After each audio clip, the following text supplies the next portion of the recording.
Baik, pimpinan yang saya hormati, kita langsung saja. Kita tahu bahwa daerah-daerah hari ini mengalami penurunan dana alokasi. Bahkan ada beberapa daerah yang hampir tidak lagi memiliki kemampuan untuk memenuhi kebutuhan dasar pembangunannya karena dihabiskan untuk belanja pegawai. Ada pengangkatan P3K memiliki implikasi terhadap terkurasnya dana alokasi pembangunan dan DAU. Kemudian yang berikutnya, setelah itu dana DAK mengalami penurunan, terutama di bidang infrastruktur. Ini memiliki implikasi yang cukup luas terhadap kinerja pembangunan di setiap daerah. Kalau data-datanya kita sudah sampaikan lah, nanti tinggal dilihat. Nah, seluruh problem itu menurut saya harus segera diselesaikan dalam kerangka kerja, dalam rekrutmen kepegawaian P3K yang sesuai dengan kualifikasi yang dibutuhkan oleh daerah. Saya berikan contoh misalnya, tidak semua menurut saya seleksi untuk P3K atau ASN itu harus melalui pendekatan seleksi digital. Kenapa? Karena ada beberapa spesifikasi pekerjaan yang itu tidak perlu digitalisasi. Sopir truk sampah itu nggak usah seleksi ASN menurut saya. Tukang sapu itu tidak usah. Tukang taman tidak usah. Tenaga office boy tidak usah, tenaga pengamanan tuh tidak usah. Apa sih dampaknya dari rekrutmen ini? Yang pertama dari sisi rekrutmennya terjadi rekrutmen ASN dan P3K, tetapi di sisi lain kebutuhan yang dibutuhkan oleh daerah dan provinsi itu tetap dilakukan, pada akhirnya ngangkat lagi melalui outsourcing. Ini pertama pendekatan. Kemudian yang kedua, bahwa BUMD pasti kualifikasinya nanti data disampaikan, ada sehat, ada dalam kategori sehat banget, ada yang dalam kategori tidak sehat. Yang tidak sehat kami lagi lakukan audit investigatif, kemudian nanti akan dilakukan dua pilihan, diteruskan atau ditutup. Nah, problem dari BUMD itu di daerah itu satu saja, BUMD diisi oleh tim sukses. Itu problemnya, sehingga profesionalismenya dikesampingan. Rambu-rambu ini harus segera dibangun dengan baik. Terus kemudian yang berikutnya, ini Jawa Barat. Jawa Barat ini provinsi menurut saya paling aneh. Jumlah penduduknya hampir 50 juta, terbesar di Indonesia. Tetapi jumlah desanya kecil dibanding Jawa Tengah. Jumlah kelurahannya kecil dibanding Jawa Tengah. Jumlah kecamatannya kecil dibanding Jawa Tengah. Sehingga desa di Jawa Barat ada yang menanggung penduduk satu desa 150.000. Nah, komposisi dana desa itu pendekatannya tidak seperti itu. Tetap saja pendekatan-pendekatan normatif daerah. Ini yang harus segera dilakukan evaluasi. Ini. Dan kemudian yang berikutnya adalah sudah juga semestinya Komisi 2 memelopori daerah desa yang sudah berubah karakternya menjadi kelurahan karena pertumbuhan industri, harus segera dibuat kelurahan tidak desa lagi. Karena pendekatan kewilayahan sudah tidak relevan lagi dengan jumlah penduduk yang tidak monokultur, yang sudah plural. Yang perlu dilakukan pendekatan birokratif bukan berdasarkan pendekatan politik. Ini yang harus dilakukan. Kemudian yang berikutnya adalah daerah menanggung beban apa lagi? Instansi vertikal seperti Kementerian Agama itu kewenangannya banyak banget. Ngurus madrasah diniyah, madrasah sanawiyah, madrasah aliyah, masjid, pondok pesantren, tapi duitnya nggak bawa. Nah, pada akhirnya kalau gubernur tidak memenuhi, kalau bupati tidak memenuhi kebutuhannya, maka nanti akan dibenturkan dengan isu agama, tidak berpihak pada kepentingan umat. Padahal di satu sisi, dia masih memiliki kewajiban-kewajiban terhadap sekolah SD negerinya masih roboh, SMP negerinya masih roboh, SMA negerinya masih roboh.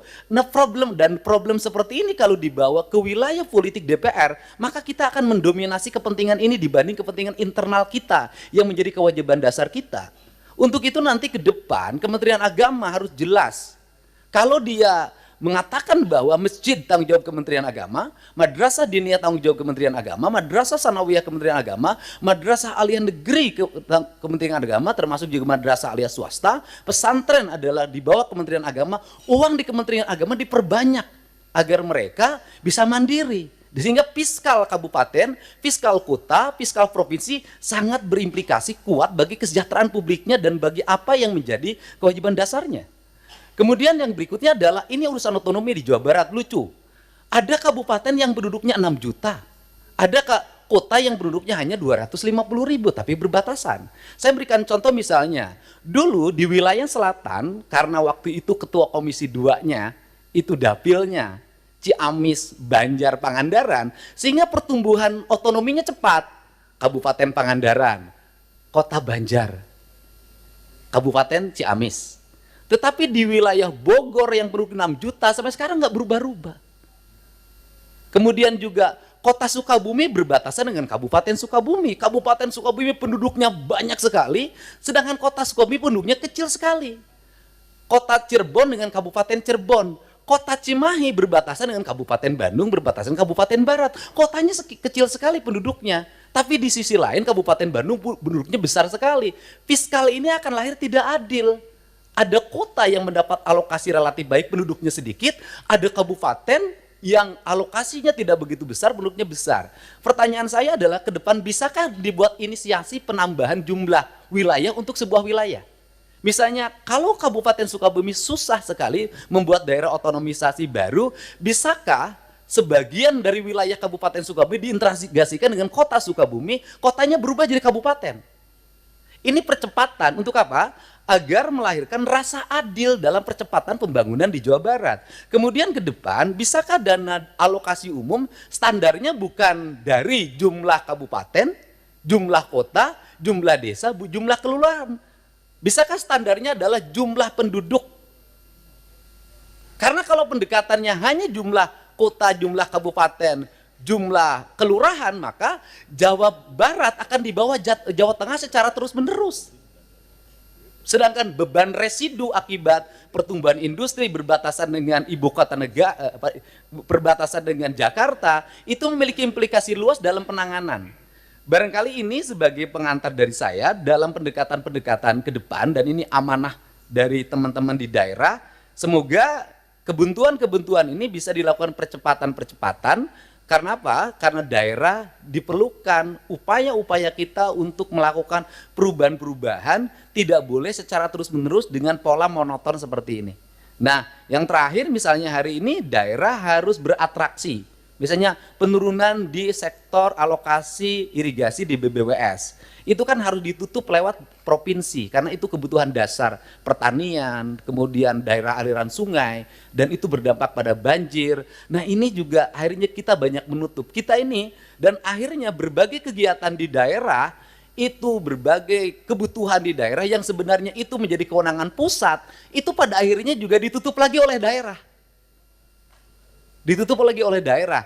Ini barangkali sebagai gambaran umum saya ucapkan terima kasih. Semoga pertemuan ini memberikan manfaat. Dan terakhir tadi Pak Gubernur Kaltim mengatakan gubernur konten. Alhamdulillah dari konten yang saya miliki itu bisa menurunkan belanja rutin iklan.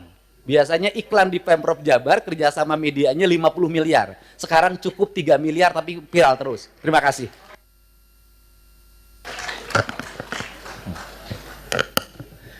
Bu Wamen, dalam penyusunan PP tentang desain besar penataan otonomi daerah itu mungkin tadi masukan dari Gubernur Jawa Barat dan saya kira nanti yang lain juga bisa memberi masukan. Itu penting untuk kita bikin formula. Selama ini kan ada gairah yang besar untuk menghadirkan daerah otonomi baru, pemekaran. Tapi nomenklatur penggabungan dalam Undang-Undang Pemda, Undang-Undang nomor 23 tahun 2014 itu nggak pernah kita gunakan. Kita mekar terus, gabungnya nggak pernah. Nah, gabung selama ini selalu dikonotasikan dengan kabupaten yang ada gabung ke kabupaten yang lain. Itu kan ekstrim. Tapi pendekatannya bisa jadi beberapa kecamatan di sekitar daerah otonomi itu gabung karena daerahnya dekat. Tadi misalnya, ini kota Sukabumi, ini kabupaten Sukabumi. Kecamatan-kecamatan yang dekat dengan kota Sukabumi, di kabupaten Sukabumi itu gabung ke sini. Kan gitu. Nah, formula-formula ini menurut saya itu penting. Kami sekarang sedang meminta Kemendagri, Pak Gubernur, para gubernur untuk menyusun PP itu. Karena itu menjadi formula kita untuk nanti menentukan bagaimana desain penataan daerah di Indonesia ke depan. Pimpinan, ada satu lagi yang ini menjadi kegelisahan. Adalah PPh 21, Pak. PPh 21 itu dasar pembagian bagi hasilnya berdasarkan di mana dia bayar. Industri yang ada di Jawa Barat itu PPh 21-nya mayoritas di Jakarta. Sehingga dana bagi hasilnya untuk Pemda DKI pada residu industrialisasinya, resikonya, infrastruktur segala macam adalah tanggung jawab Pemda Jabar. Terima kasih, Pak. Pak Dirjen Keuangan Daerah itu dicatat, Pak. Termasuk dana transfer itu jangan di akhir tahun, Pak. Nanti kalau perlu nanti Dirjen Keuangan, Kementerian Keuangan atas izin pimpinan kita undang ke sini. Karena kalau enggak itu jadi silpa terus seperti yang Kaltim dan semua nanti akan mengalami. Mereka dapat uang tapi nggak bisa digunakan. Nah, untuk apa?